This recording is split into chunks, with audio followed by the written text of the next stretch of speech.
right, so we are at time. So we're now going to welcome everyone back for our next section of the day. We are going to be moving forward with some RPM program highlights. First up, we do have UCHLA. We're looking for Catherine and Yesenia to join. Catherine, I'm going to invite you to go ahead and share your screen, your presentation. Right, let me see. I'm going to go ahead and start sharing. Oops, give me 1 second.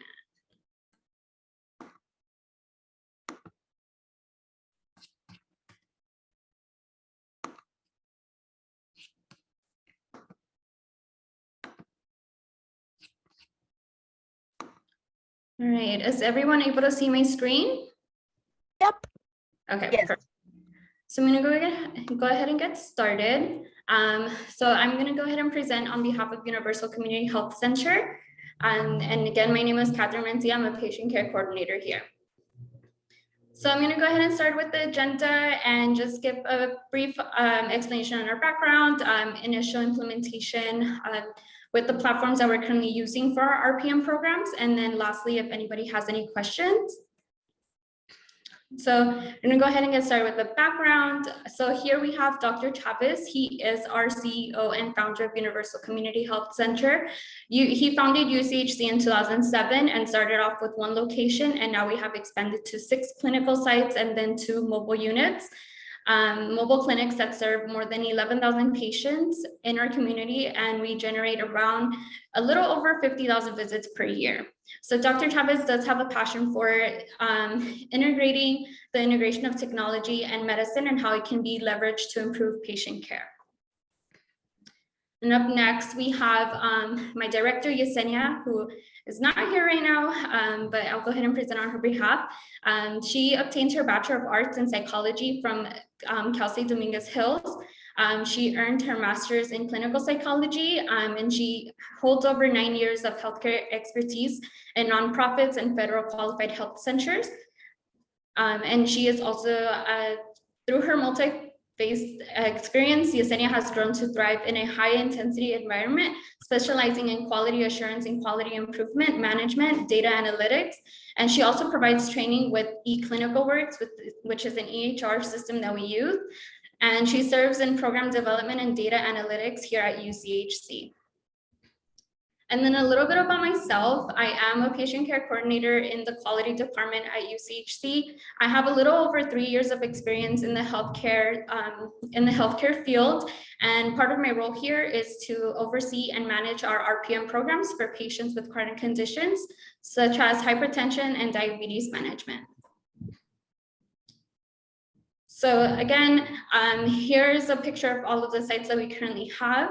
We are a federal qualified community health center, and then we have 6 clinical sites, 2 mobile units. We also provide services for behavioral health, family medicine, OB, nutrition, and dental. And again, our census is around 11,000 patients, and we generate around 50 to 51,000 visits per year. So why remote patient monitoring? So it was really important for Dr. Chavez to find ways to provide patients at Universal Community Health Center with quality care while in the comfort of their home. It improves patients' quality of life. It provides patients with access to their own health data and promotes patient engagement with their providers. And we first started with blood pressure and glucose monitoring, and then implemented Tidal Care for patients with chronic conditions.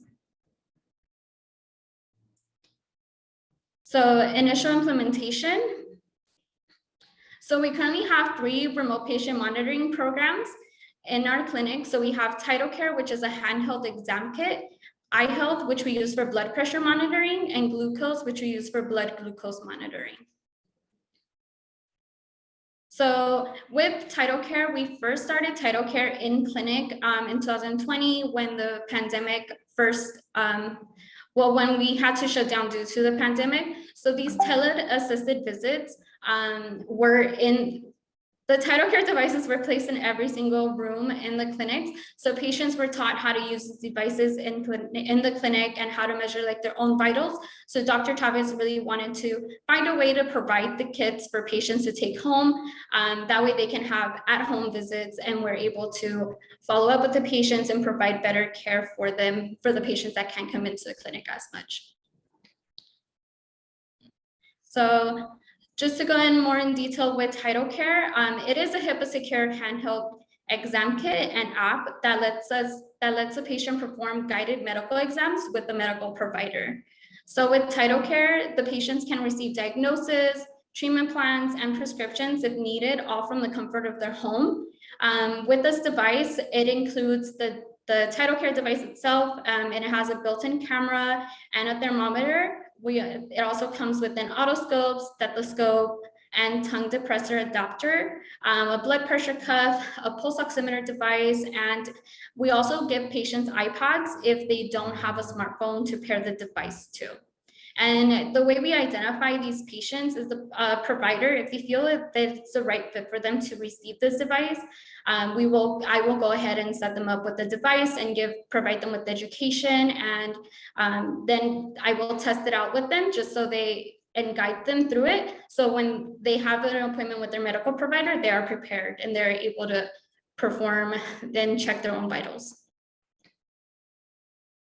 So I'm going to go ahead and play this video, just a brief explanation on TidalCare and the device and how it works. I will go ahead and share the link afterwards for the video, because the video is 6 minutes long and I want to be mindful of the time that we have right now.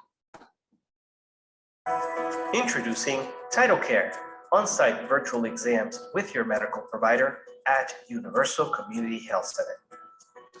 TidalCare is a smart device with a high-definition camera, an otoscope, and a stethoscope that allows the medical provider to perform a near-complete physical exam remotely.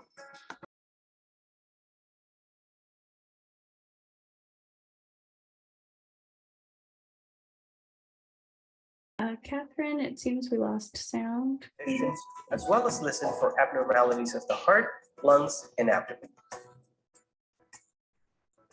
In the exam room, TidalCare is set up to act as a virtual medical provider right in front of the patient. Taking temperature with TidalCare is quick and easy. As you can see from the provider perspective, the patient is given simple step-by-step live video instructions on how to use the TidalCare device.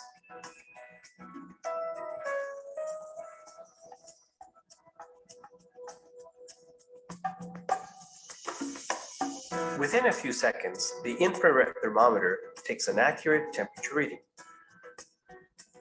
From the patient's perspective, we can see that the medical provider appears on the screen in real time and guides step by step on how to use TidalCare device to take the temperature.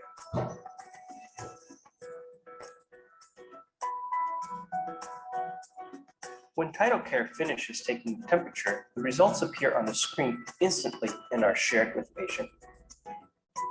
Using the TidalCare toolbar at the top of the application, the provider easily switches to the otoscope and gives the patient step-by-step instructions on how to perform their exam.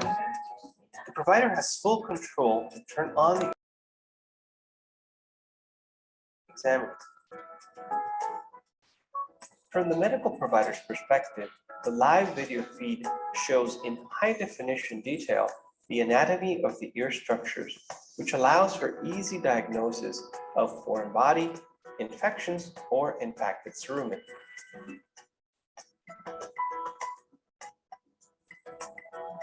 From the patient's perspective, we can see that easy-to-follow diagram instructions are displayed on the iPad screen, along with live video instructions on how to attach the otoscope adapter to the TidalCare device. All right, so I'm going to go ahead and pause the video here, and then I'll post the link to the video. So if you all want to watch it later, you are able to.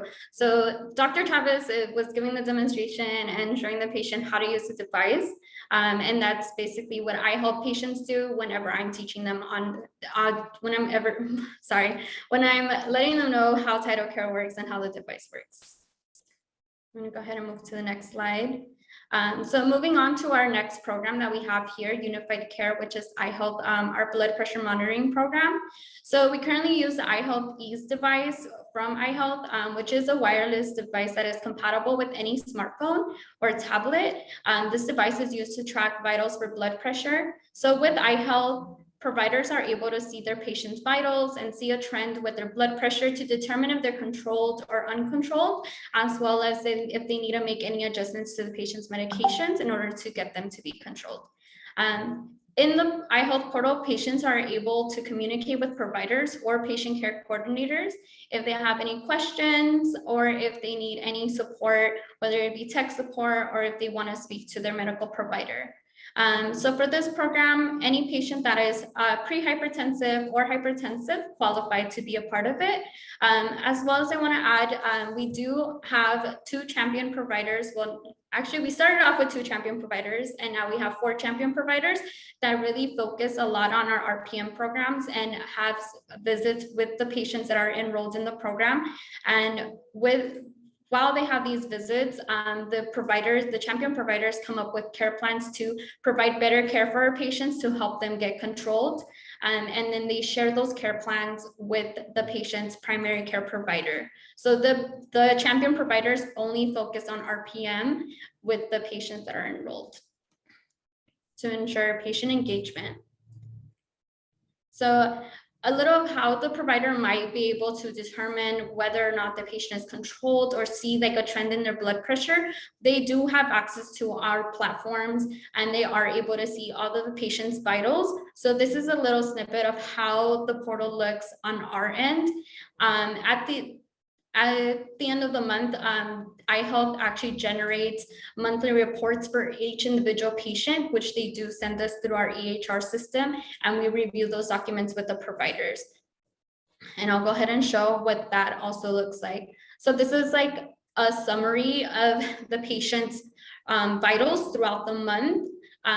So this is what the patient's primary care provider will receive if they're not logging into the portal. I'm going to go ahead and move to the next slide.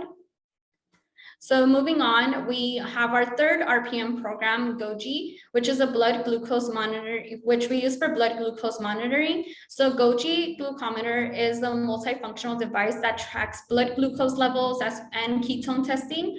It is cellular enabled technology. There's no Bluetooth or Wi-Fi pairing, so the device works on its own. And this GOGI glucometer is covered by Medi-Cal.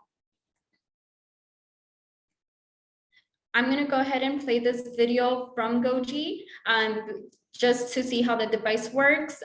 I'm going to go ahead and play it. Catherine, do you mind if we just include the videos with the materials? Because I think we're running a little bit over time. Yes, no, not a problem. So skip over the video. Yes, please. Okay. Include it in the follow-up material. We'll go ahead and include it in the chat. So with the UCHC GOGI program, with patient enrollment, we identify patients who have upcoming medical appointments and we run data reports with the diagnosis and insurance eligibility. Since right now GOGI is only, GOGI is covered by Medi-Cal. So we do have in-house dispensing of GOGI devices. We currently use 2 of our locations, San Pedro and our O'Neill clinic. And we're currently in the process of getting an integration with our EHR system, which is ECW. And similar to iHealth, the way that the providers, whenever they go into the GOGI portal, they're able to see the trends for the glucose monitoring for each individual patient. So there's 2 ways for them to review this data. We have here a bar graph, and then as well as another, as well as a more detailed view, which will be this that I'm presenting now. So it gives us like real time and real data of when the patient is like tracking their vitals. I'm gonna go ahead and move on to the next slide. So with any RPM program, we do face challenges, and these challenges include technology can be overwhelming, especially for our older patients. Patients becoming non-compliant with checking their blood pressure or blood glucose levels. Some patients are distrustful and skeptical of the programs that we have. So we just have to kind of like reassure them that it is legit and it is something that their providers want them to be a part of, as well as patient not having reliable transportation to get to the clinic and pick up their device with certain programs that we have here. And then also cost of the program. So some of our programs are grant funded, so it is free to the patient, but programs like Goji, which is covered by Medi-Cal, but it is very limited because patients don't have Medi-Cal. They have that option to pay out of pocket, but we really didn't want that to happen with our organization. So we want to be able to provide these programs to our patients with no cost. Great, and then we're going to go ahead and move on to any questions that anybody might have. I'm actually going to ask if we do have questions, we're going to go ahead and hold them till the end of the presentations. And we want to move forward to our next presenter. In this section, we have Michelle from Neighborhood Healthcare speaking on their RPM program. If you do have questions for this group, we would encourage you to use the Q&A feature so that we can monitor those and make sure you get a response today. Okay. Hopefully everyone can see my slides and hear me. Thumbs up. All right, great. Thank you for the time today. My name is Michelle. I'm from Neighborhood Healthcare. Tell you a little bit about our organization in the next slide, but a little bit about me. I am a pharmacist by training and moved into the quality improvement space a couple of years ago, actually just at the beginning of the pandemic. Large learning curve, but I really do enjoy my work. My department has grown from 5 people to 30 people over the course of the last couple of years, and we have oversight of our overall quality monitoring program, as well as any grant projects. We have about 17 grants and external partnerships that we manage around quality improvement. And then the third arm of our department, which is related to RPM, is any clinical programs that support quality improvement. And in particular, we're interested in our chronic diseases and our cancer screenings. So today we'll be describing our remote patient monitoring program and how we use it to manage our patients with hypertension. A little bit about Neighborhood Healthcare. We are a federally qualified health center with level 3 patient-centered medical home recognition. Largely our patients are Medi-Cal or managed Medi-Cal. We serve a large Hispanic Latino population, and actually in one of our regions, we have a large Arabic speaking population. We have 24 sites across San Diego and Riverside County, over 1,000 employees, 98,000 unique patients. We've just had tremendous growth over the last couple of years. And last year saw about 490,000 patient encounters, 31% of them being delivered via telehealth. Some data.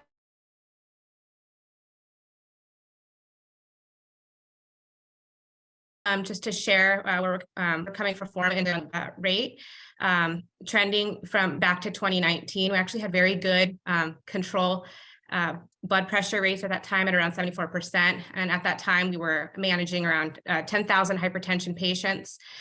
You can see 2020, 2021, during the pandemic, we saw a dramatic drop in our blood pressure rates. And what's notable is in 2020, we had about 40% of our patients who didn't even come in for a blood pressure measurement. So that was one of the motivating factors to develop a remote patient monitoring program, is to enable measurement of these blood pressures without having the patients come into clinic. Saw some very good recovery in 2021 and 2022.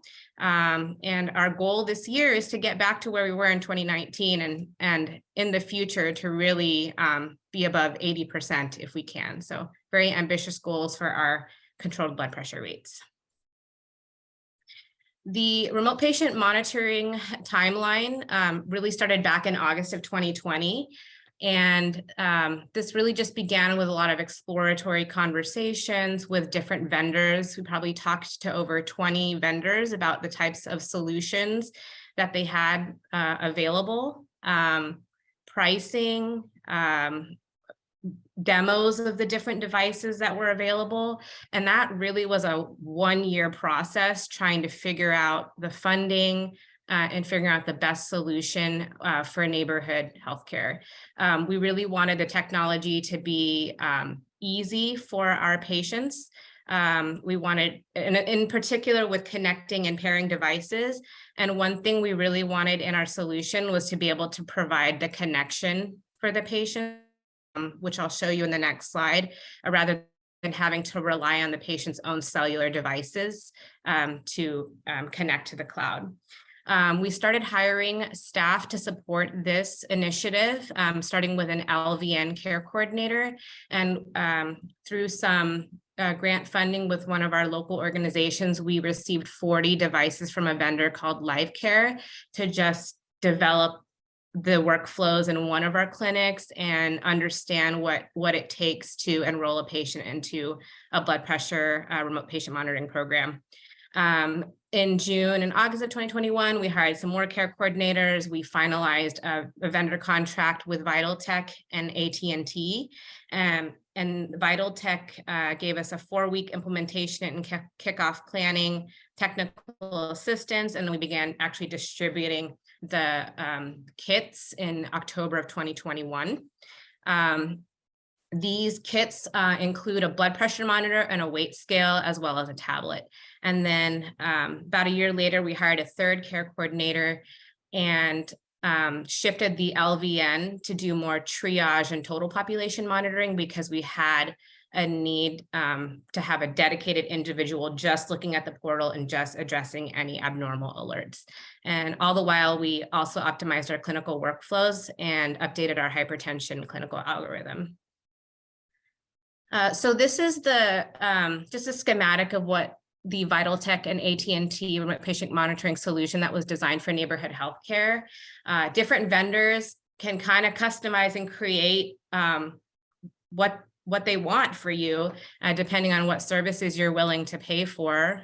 So this is what I would call a partial solution. A full RPM solution would be really completely outsourcing the work in terms of monitoring and outreach to the vendor entirely.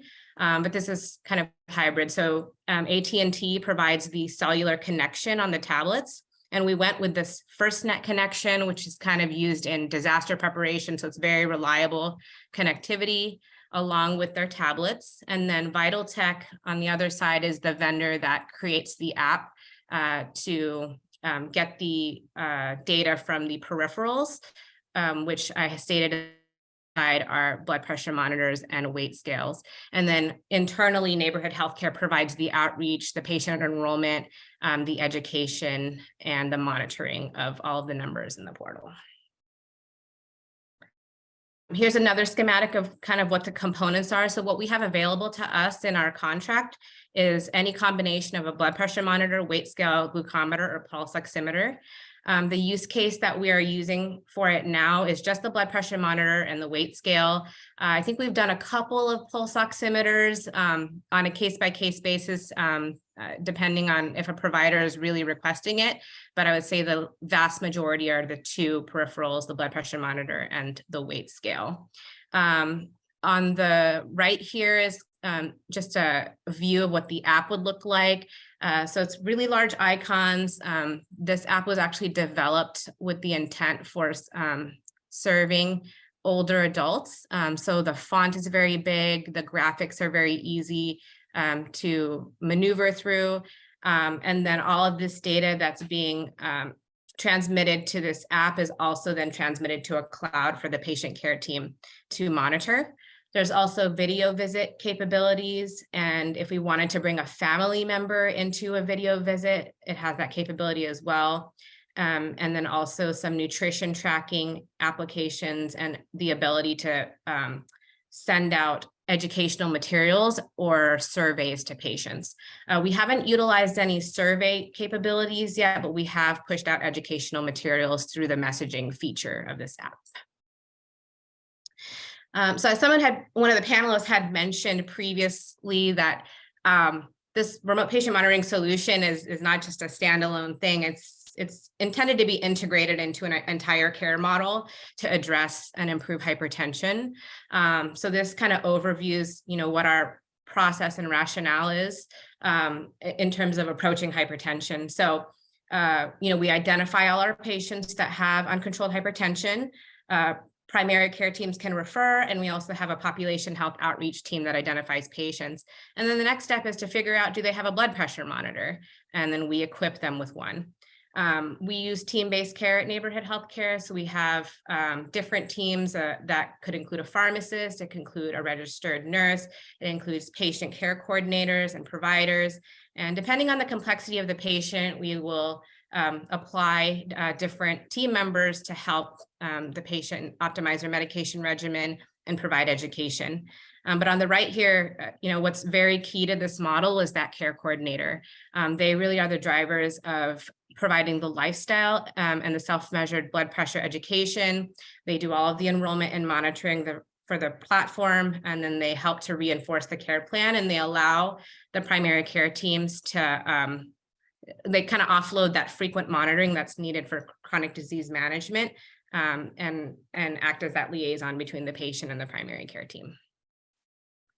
As far as referrals and scheduling, as I mentioned in the other schematic, either a primary care provider or care team or one of our outreach specialists can enroll, and then they just send a message to the care coordinators who then outreach the patient. And then once the patient is enrolled, that first visit is really focused on consenting the patient to the service, explaining how to set up the peripherals and how to monitor their blood pressure, as well as hypertension education. And we treat and release them. So they're enrolled in the program for anywhere for up to 6 months until their blood pressure is controlled.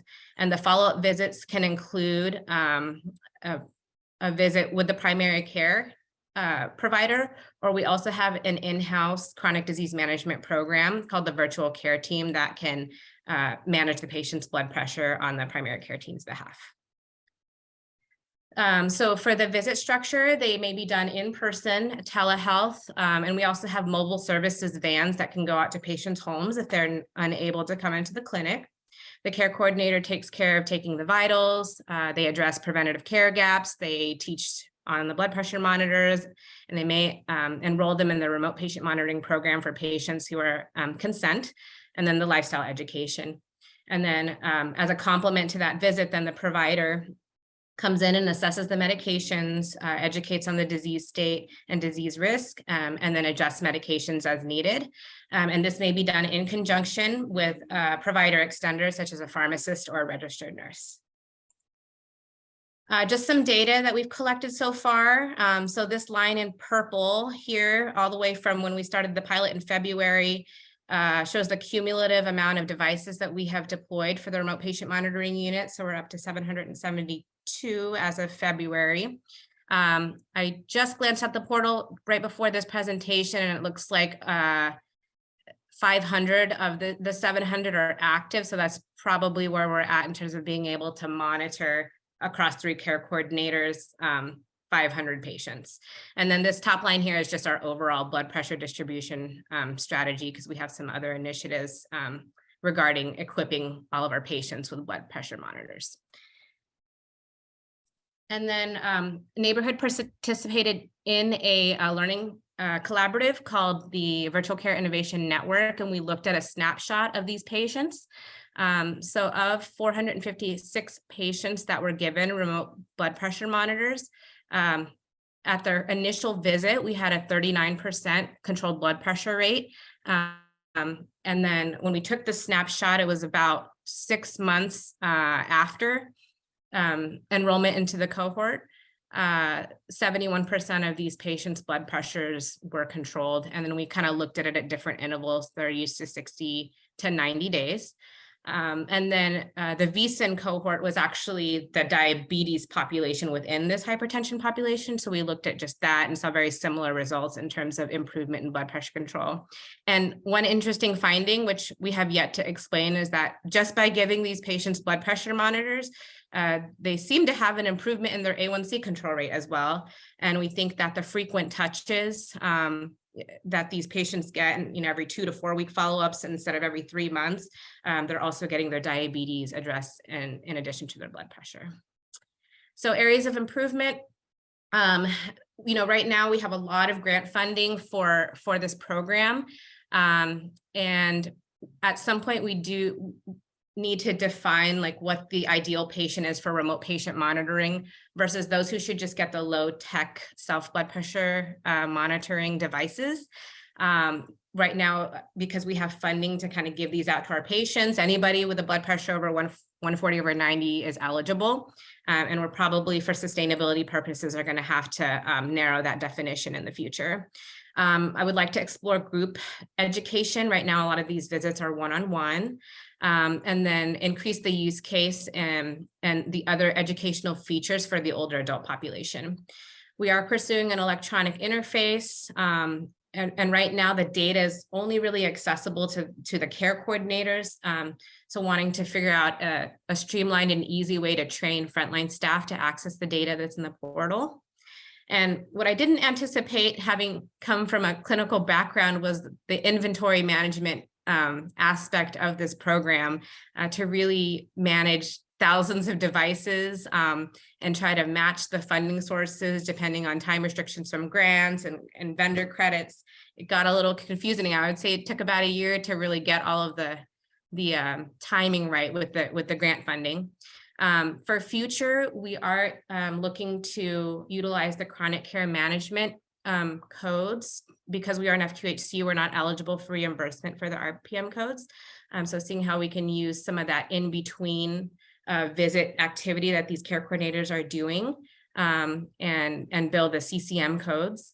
And then again, for sustainability purposes, once we get down to a lower amount of devices that we need to distribute, we're going to need to come up with a loaner program workflow with a smaller amount of devices. So that's what's up and coming. I think we've got about a year left for the funding to figure it out. That's all I had. Great, thank you, Michelle. Attendees, one last reminder, if you have questions, please use the Q&A function to give your questions to our presenters so they can stay on and answer. Next up, we have Northeast Valley. Cristobal and Alejandra, are you on and ready to share your screen?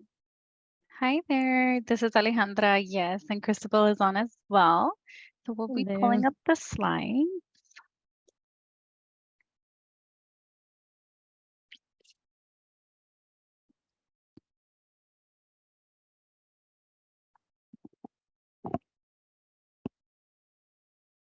And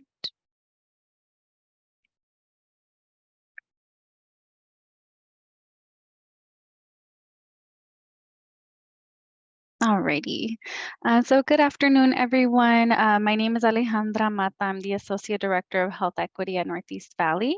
And I have Cristobal Castro, our Program Manager of our Optimizing Virtual Care Program, with me as well. And we'll be co-presenting today on a remote patient monitoring program.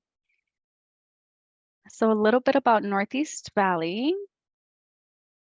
So we are a patient-centered medical home. We are also a Joint Commission accredited FQHC. We have about 17 licensed clinics in the San Fernando and Santa Clarita Valley. We're located in Los Angeles County in Spot 2. And we serve over 80,000 patients every year. The majority of our patients are under the 200% federal poverty level. And half of our patients that we see are adults and the other half are under the age of 18. And about 19% of our patients are uninsured. So similar to our presenter that just went during COVID, we did experience a dip in our hypertension control rates. So during that time, we went ahead and looked at different RPM organizations. And the organization that we chose to go with is known as Remedy.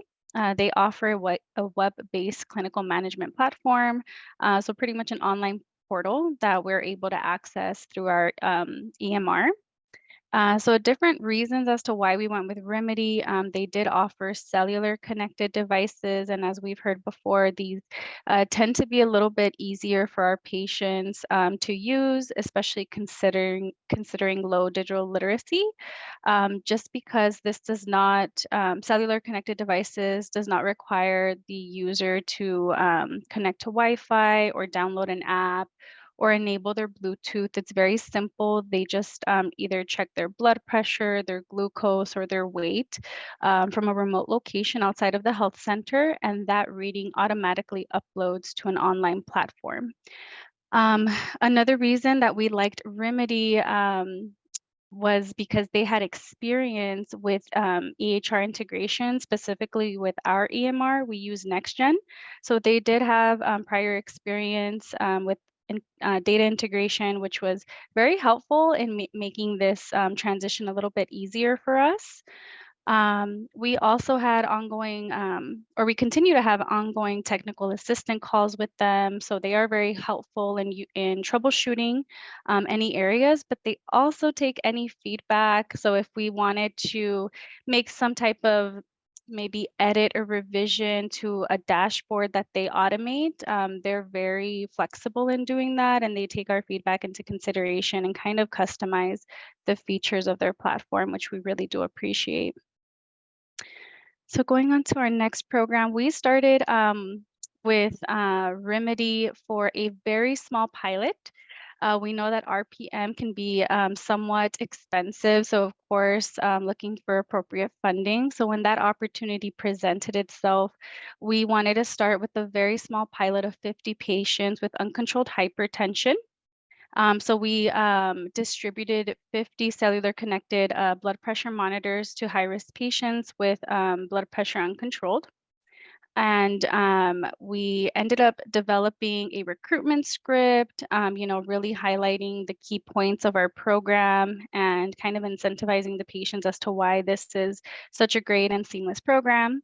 We also, developed that enrollment workflow, what that would look like, who would be touching base with the patient, as well as the chronic disease management workflow on how frequently to follow up with the patient and how to communicate those high and low alerts, because that's always a concern when data is flowing in automatically, like who is monitoring that data and what are we doing to follow up and communicate it to the care team in a timely manner.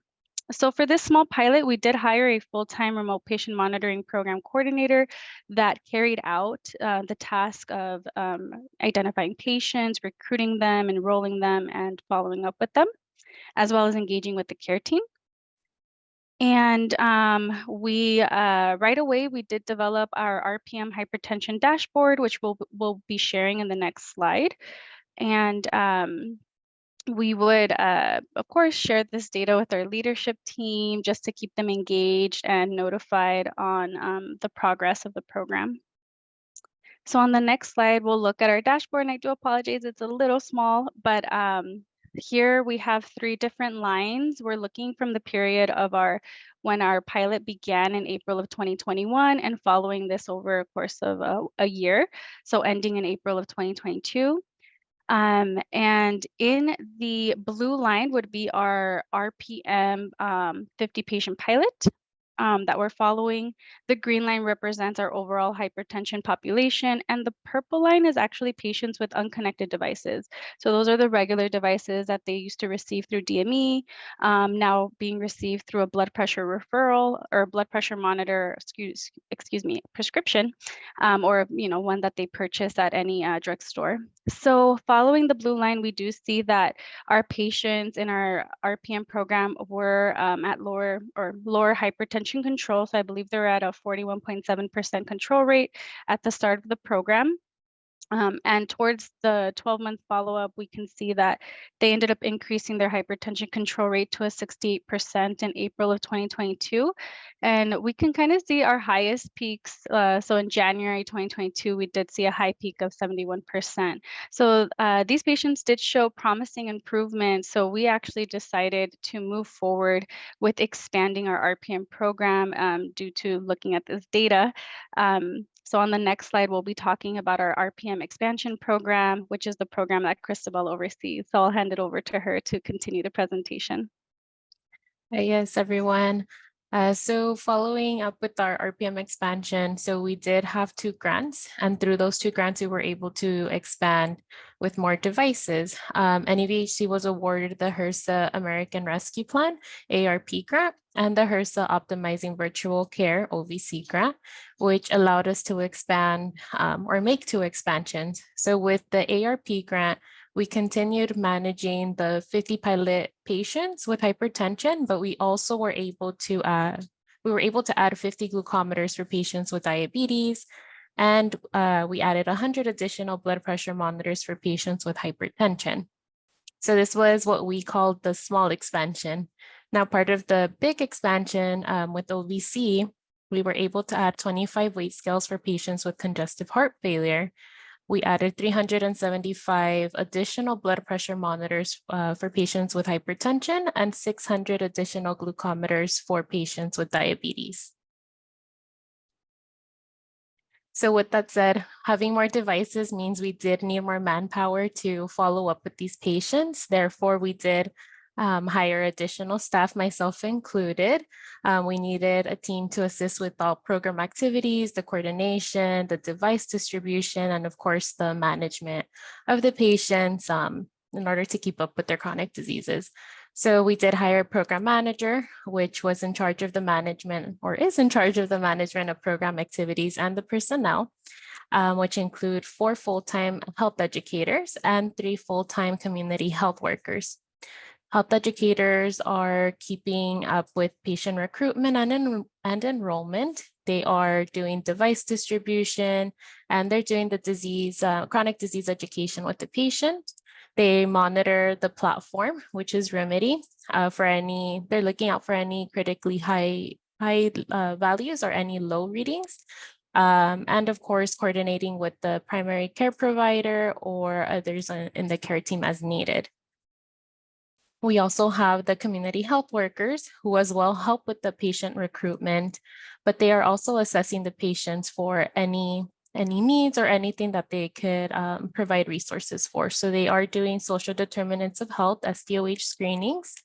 They are making referrals to our internal resources with Northeast Valley and other external community resources. They are providing digital literacy screenings, and they are providing telehealth support, as an example, helping them navigate through our telehealth platform so that they can have a successful visit with their provider in the future. So here we do have just a little quick workflow, just so that we can kind of see what we're doing. So after enrolling our high-risk patients, again, we are working with patients with diabetes, hypertension, and congestive heart failure. The community health workers assess patients for social determinants of health, the digital literacy, and they provide that telehealth support. The patient then moves on to see the health educator. They're scheduled with them for device pickup and for initial education. We do have the CPT code here that we use. So we're using CPT code 99453, which is for RPM initial device setup and education. And we are also using the CPT code 99454 for all follow-ups. So we are keeping up with that follow-up with the patient. Health educators are monitoring the platform daily, again, looking for those high or low alerts, addressing them as needed, and providing the education that's necessary, uploading those logs to the EMR, making sure that the provider is able to view them. That way they can make any changes to medication as needed. And then we do have a little side note down here that patients with hypertension are eligible to graduate from the program if their blood pressure is kept under 130/80 for 6 consecutive months. So these are the only group of patients that are eligible to return the device. Upon receiving this device, we will calibrate, clean, and make sure that it is ready for distribution to another uncontrolled patient. Whereas the glucometers and weight scales, they cannot be reused. The patient will keep those devices on an ongoing basis. We do have our little distribution table here of how many devices we are distributing per month, and this is part of our OVC grant.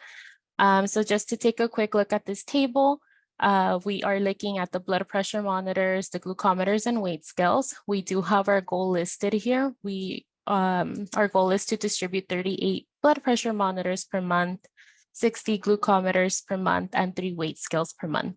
Not to go in through all of our counts for each month, I will just go over the January distribution, which was our most recent. So in January, we were able to distribute 47 blood pressure monitors to patients with hypertension. We distributed 41 glucometers to patients with diabetes and 3 weight scales for patients with congestive heart failure. You do see our totals right next to that January distribution count. So our total devices to date are 228 blood pressure monitors that have been distributed, 234 glucometers, and 4 weight scales, which gives us a grand total of 466 patients or devices that are distributed. Therefore, we have 466 patients enrolled at this time. So part of our lessons learned. So we know that in order to maintain a successful program, it is important to maintain continuous communication and engagement with different parties. Primarily with patients, we want to make sure that they are engaged. That way we're able to make sure that they're getting the assistance that they need in order to see those improved health outcomes, as well as keeping that communication and engagement with the vendor for any platform troubleshooting. Important communication with clinical leaders for that clinical decision-making and clinical workflow feedback, and with the RPM team, with the health educators and community health workers, in order to get that workflow feedback from them as well. We also share the monthly clinical dashboards with other key stakeholders and continuous exploring of sustainability strategies. And that is the last slide we have. So thank you for your time. Thank you so much, Alejandra and Cristobal. We appreciate your presentation. Please stay on if you can for questions towards the end. Next up, we have Mia and Joy from Lifelong and Ace Home Health. You on with us and ready to share? Hi, yes, I'm here. Let me share my screen.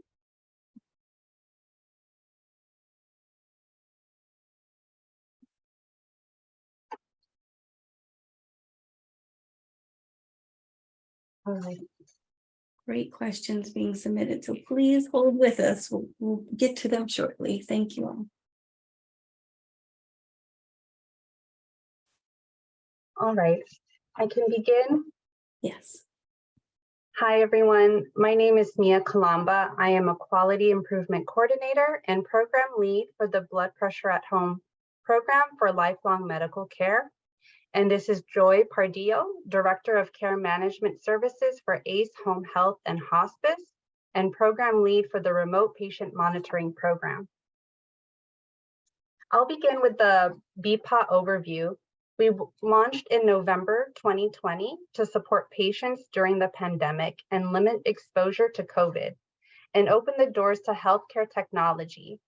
Our qualifying candidates are patients who have an uncontrolled hypertension diagnosis, motivated and willing to work with a health coach, willing to take multiple blood pressure readings per day, and somewhat tech savvy. We're a short-term RPM program and we comprise of 8 visits. I can't discuss the RPM overview without first talking about our CCM program. Lifelong and ACE Home Healthcare and Hospice started a partnership back in June 2020 and launched the chronic care management program to our Medicare members of our underserved population that needed help managing their chronic conditions. The CCM program showed such great promise with, great patient outcomes with decreased rehospitalization rates and increased patient engagement. So naturally, this partnership evolved to include remote patient monitoring 2 years later in July 2022. The RPM with that CCM overlay improved our ability to manage our patients with hypertension, providing those enrolled patients with comprehensive care coordination, health management, and monitoring program.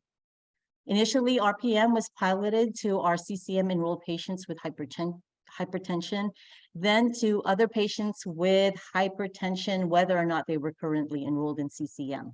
Soon, we'll be piloting to members who need assistance with diabetes management.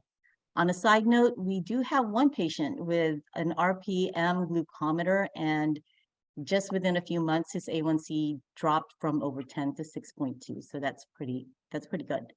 The RPM program is a long-term RPM service until the patient no longer needs monitoring. The benefits that both of our programs have experienced so far are patients can improve or maintain their hypertension by being more involved in their own healthcare and taking responsibility. We've reduced in-person visits with providers and emergency and urgent care services.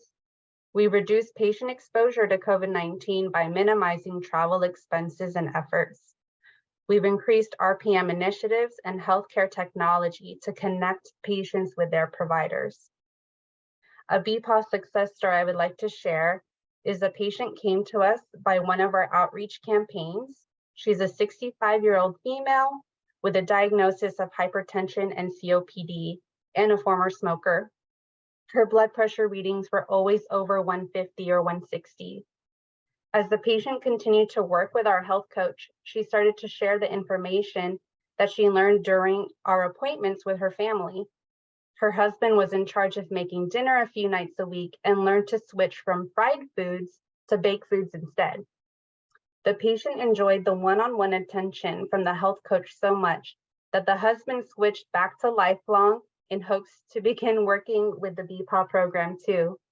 Even the patient's nephew informed her that he was recently diagnosed with hypertension, and she became a good advocate on helping him maintain blood pressure control and making lifestyle changes. It's become a family affair. Since concluding the blood pressure at home program, this patient was interested to continue long-term support, so we were able to refer her to the RPM program for continued care. Trying to decide on success stories, me and I were both, okay, we only can choose one. It's really difficult because there's so many. But the example I want to give you is about a 74-year-old female diagnosed with hypertension and severe obesity. She was one of our CCM patients who was transitioned to the RPM program. She initially was hesitant to start the program because she was afraid to lose that chronic care management services that she was receiving under CCM, but eventually she did agree to participate. Her initial recorded readings at the onset of the program enrollment were very high. Systolic numbers 170 to 180, diastolic 100 to 110, even as high as a BP reading of 205 over 112. She had been on lisinopril since the 1980s, but it wasn't effective. So she reported symptoms of heart palpitations, headaches, other symptoms, but she related that to just other issues, vision problems or family or neighborhood stressors. After her specialist scheduled an appointment with her new PCP and reported the BP readings, this patient was started on amlodipine, but was very hesitant to take it because she was concerned about the side effects. At the encouragement of her RPM specialist, who is, I have to mention, she's an LBN, so she knew what she was talking about. This patient eventually started taking the medications, and her systolic readings came down to 130s to 140s and diastolic down to 74 to 80, and without any side effects from the medication. Also, her reported symptoms were eliminated, and she's able to think better, clearer, and without fog. Some hurdles we both experienced are epic technical issues. Our hypertension workflow sheets were not populating correctly, so our patients could not track their blood pressure readings in MyChart. Our action item for this is that we collaborated with OCHIN to address the flow sheet issues, and now our patients can smoothly track their blood pressure readings in MyChart successfully. Another hurdle is that our health coaches focus more on tech support rather than hypertension discussions during their visits. Our action item for this is that we collaborated with Lifelong's virtual representative so that she could help with the tech support for our patients, and our health coaches can then focus on hypertension. Our population mainly consists of seniors and/or those with housing insecurities. So many members of our senior population, like Mia mentioned, needs extra help with technology, and those with housing insecurities may not have consistent internet connection. So it was important that our partnership also included vendors that can provide RPM that didn't require our members to have a smart device, nor do they need to install and learn new applications. Another hurdle is an overwhelming first few visits. The enrollment and first visit are the most time consuming because here we review the patient agreement forms, provide an overview of the program, and help with MyChart and Zoom setup. Our action item for this is that we've become more flexible on accepting telephone appointments, so we don't require MyChart or Zoom televisits. Last but not least of the hurdles, and this shouldn't be a surprise to any of you, but the biggest hurdle is patient compliance. Patients may give verbal consent to participate fully in the program, but that doesn't guarantee that they'll be compliant once they receive the equipment. Mia's team has successfully developed a patient incentive program, which my RPM team will be implementing soon.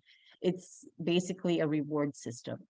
It's also important to emphasize that knowledge is power. Educating patients on how to manage their own conditions is important to encourage them to participate fully with the program. BPA and RPM patient data we would like to share. So since November 2020, BPA has had over 890 enrollments. And since July 2022, the RPM program has had 494 enrollments, collectively bringing us to almost 1,400 enrollments.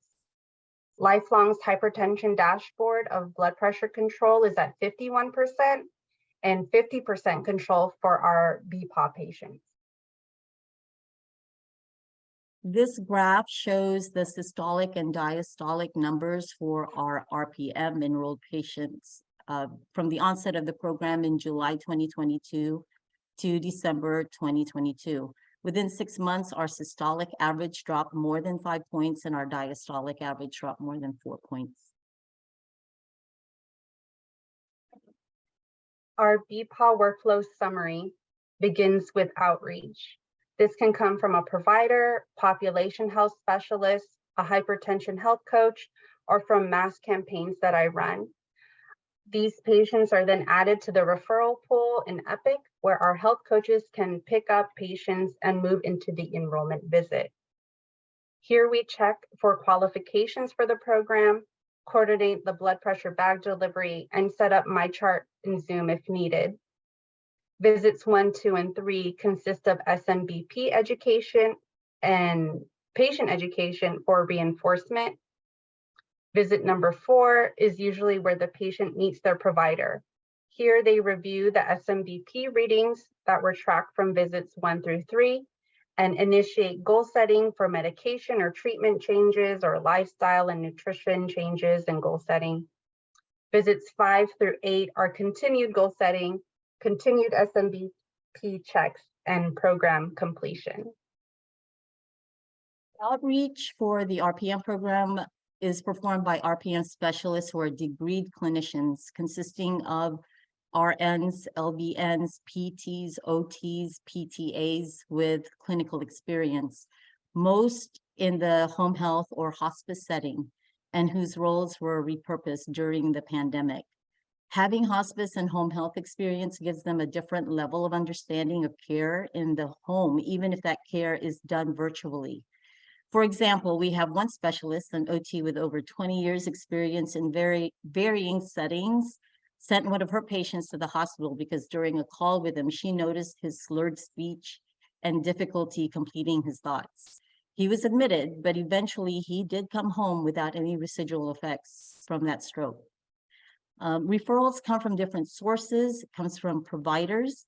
They may come from Mia's BPOD team if they've graduated but need longer term management. Patients can come from the hypertension registry or from our own CCM program. All referrals, and this is important, must first have a PCP order for RPM prior to being enrolled. So once eligibility is established, that first call, program education is provided. We get that verbal consent from the patient. And so once we have consent and the order from the provider, we get that RPM kit sent, drop shipped directly to the patient's home. So they don't even have to go to the clinic to pick it up. Between visits 1, 2, and 3, patients are instructed on how to use the device. A patient-centered RPM care plan is started and hopefully completed, depending on what the patient can handle during that call. A health risk assessment and the SDOH screening is also done. These questionnaires are helpful to identify patients and other needs that they might have, also to identify if maybe they need home health services. So we can coordinate care with a home health clinician with this RPM program as well. We also review open referrals and orders to promote follow through. That's where that care coordination overlay comes in. Subsequent visits can be generated by the alerts that come through if readings are out of parameters. It can also be generated by patients who are needing help with care coordination. They have a direct line to their assigned specialist. These visits also include constant health coaching and care coordination. Every 3 months, the care plan is reviewed and modified as needed. That's it. In a nutshell, the BPAW program and RPM program from Lifelong and ACE Home Healthcare and Hospice. Thank you, CTRC, for giving us the opportunity to participate in this event and talk about a program that has touched so many people that may not have an opportunity to get these type of services otherwise. If you have any other questions for either Mia or myself, please feel free to contact us. Our email is included on this slide. Thank you so much. That was great. All right, thank you. We hope you'll stay on for just a few moments. We do have next up Jersey from Contra Costa Health Plan presenting next. Exciting, exciting. All right, can everyone see my screen here? Yep, we can. Okay, great. My name is Jersey. I'm with the Contra Costa Health Plan. I'm a quality management program coordinator, and we're coming from the health plan side of things. So I appreciate the opportunity to present about our experience with cellular-enabled glucometers and disease management. So a little bit about the health plan. We are in the East Bay area, and we are home to about 1.17 million people. CCHP is one of 2 Medi-Cal plans available to residents in the county. And the map here gives a general overview of our county. The red crosses mark the RMC clinics, which are county operated, and our county behavioral health clinics, while the blue dots are public health sites, including WIC, healthcare for the homeless, et cetera. We are all housed under the same Contra Costa Health Services umbrella. CCHP serves over 200 Medi-Cal members through our regional medical center locations and our community provider network. Some of our bigger partner organizations in our CPN are La Clínica de la Raza, Lifelong Medical, and John Muir. So we have the CCHP diabetic population. This is a histogram of the most recent A1C results from our population health dashboard. Just over 9% of our Medi-Cal population has diabetes, and about 15% of members with diabetes had an A1C over 9% at their last A1C. In 2021, our HEDIS uncontrolled diabetes rate was high, and we did not meet the minimum performance level required by the state. So we did a thorough data analysis and noted that there was some regional disparities for members with a dual diagnosis of diabetes and obesity. A1C control was poor in the east and west parts of the county. As a Medi-Cal plan, we are required by the state to conduct performance improvement projects to reduce disparities and improve the quality of care provided. And in early 21, given the regional disparities noted and the fact that we fell below the standard on this measure, we chose to focus on improving A1C as one of our priorities. This is our key driver diagram, but I think in interest of time, we're just going to go past to remote patient monitoring. So we partnered with Goji Pharmacy to provide cellular-enabled glucometers and disease management services. In the first phase of this project, the CCHP diabetes disease management nurse, she managed 35 to 75 members with high A1Cs and the Goji glucometer. She could see her patient's glucose test results and tailor her education based on that. And we saw success in reducing those members' A1Cs. And so we expanded the project to have Goji manage members with A1Cs from 9 to 11. We worked through that population and actually moved on to higher A1C populations. We ultimately ended up enrolling 312 members into the phase 2 pilot. And right now we're wrapping up on that and hope to move on to the expansion phase in the next few weeks. And that 312 is managed both by, that's our total patient population. Goji has managed 267 of the health plan's members. So these are the activities that they do. Both Goji and our disease management nurse are reviewing glucose alerts and trends, individualizing member education based on the trends observed, and if applicable, working to optimize the medication regime. Our disease management nurse does this in conjunction with our PCPs, and we were able to grant Goji access to the provider portal of our EHR. That lets Goji's pharmacists review the medications and then message the member's PCP with any suggested changes. And in that message, they can include the historical testing data and just kind of the patient report. And then Goji has registered dietitians on staff that can also help a member create a meal plan. In addition to the Goji dietitians providing the nutrition assistance, Goji has even recently started to refer members to our medically tailored meals program. It's the CalAIM community support program that we've opted into, and with Goji on our provider portal, they can directly place the referrals there for us. So these are the results. This past summer, we identified 730 members who met the eligibility criteria. That was Medi-Cal members who were obese with an A1C greater than 9 in the east or west parts of our county. We began outreach to get their consent to share information with Goji. 492 members were reached on the phone, so about 2/3 we actually were able to get onto the phone. And then of those who were reached, about 3/4 of them consented to sharing their information with Goji. For the members who didn't consent, some of the common themes that we saw were that they were on a CGM and they were reluctant to move back to pricking their fingers. And then there was also data privacy concerns. It was less Big Brother is watching me and more data security and being able to control that data. And then there were also concerns about scams and people getting scammed with sharing their data. And then ultimately, of the members that we sent to Goji, 237 enrolled. So that's about 1/3 of the members that we initially identified and about 2/3 of the members who we referred over to Goji. And then you can, we also included how members are interacting with these devices. So in January 2023, 101 were testing at any point, and then only about 1/3 of those people were testing at the recommended 1 time a day. We've been monitoring these numbers and seeing how they've changed. There was a dip in the number of people testing and testing every day in December, which isn't entirely surprising, but basically every month it's been going up with the exception of December. Okay, and then these are some very preliminary data outcomes, and these are the metrics that we are going to be reporting to the state. And so the percentage meeting the testing recommendations, and to us, that was a member is testing at least 20 days out of the month. Ideally, they'd be testing once a day, so 30 days in a month, but nobody's perfect, and so we're giving people a little bit of grace. So only about 13.6% of people are meeting those testing recommendations. But like I said, as we've seen time in the program increase, people are testing more frequently, and so we're seeing more people hitting that target of testing more or less once a day. The percentage of people with an average blood glucose of less than 180 milligrams a deciliter is 56.6%, and this is 56.6% of people who are testing. So only about half of the members enrolled were able to have an average blood glucose calculated, and of those half, a little over half were in control.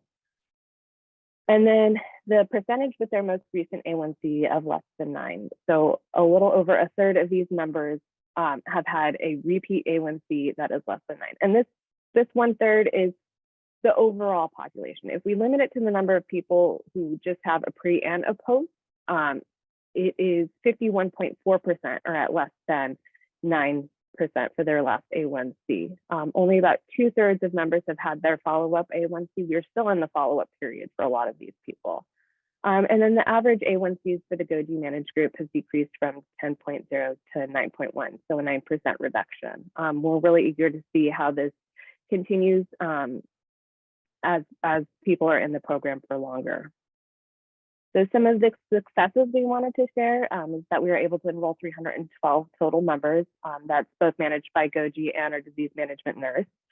Our providers are really supportive of the project and eager to see outcomes for their patients.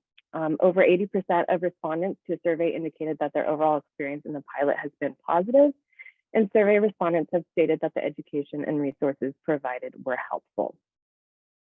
Some challenges. I think one of the biggest ones was getting it off the ground. I joined the health plan in April 22, and our quality director had recently left for a new role. I jumped in the project just as we were gearing up to start phase 2, and there was a lot to learn and coordinate. We sent over 50 members to GOG in May of 2022 and then paused to reevaluate our process. We wanted to automate a lot of it, which required thinking through the consent and referral process and then getting the subsequent builds into our EHR.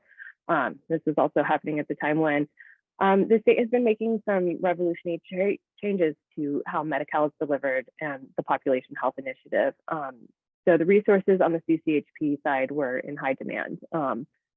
We are just wrapping up the EHR builds, and we're hoping that'll allow us to continue to expand beyond the pilot. And then the member responsiveness. I think we've kind of touched on this in all of the presentations, but only about half of the members identified for outreach by CCHP were interested in referral to GOG. Only about 2/3 of the members preferred ultimately enrolled. And, I did hear some feedback from GOG also saying that, even though we had consented members and said, hey, we're going to send people, your GOG is going to call you, people would think it's a scam. So what we view as our next step is we want to continue to collect and analyze our outcome data. Our data analytics team really recently did a propensity score analysis for one of our other groups, diabetes cooking group, and they were able to match the members who completed the cooking group to members who were very similar and compare the A1Cs in those groups. And we're hoping to leverage that data analysis to compare A1C results in our GOG managed population to a CCHP cohort who looks really similar to them, but were not enrolled in GOG, and see, hopefully their A1Cs in the GOG group decrease more.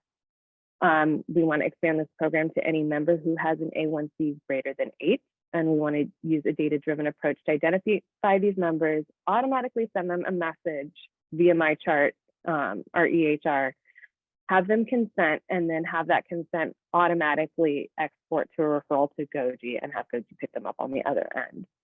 And then we want to integrate the glucose testing results into our EHR. Right now, the providers need to log into GOG's portal, which requires extra clicks.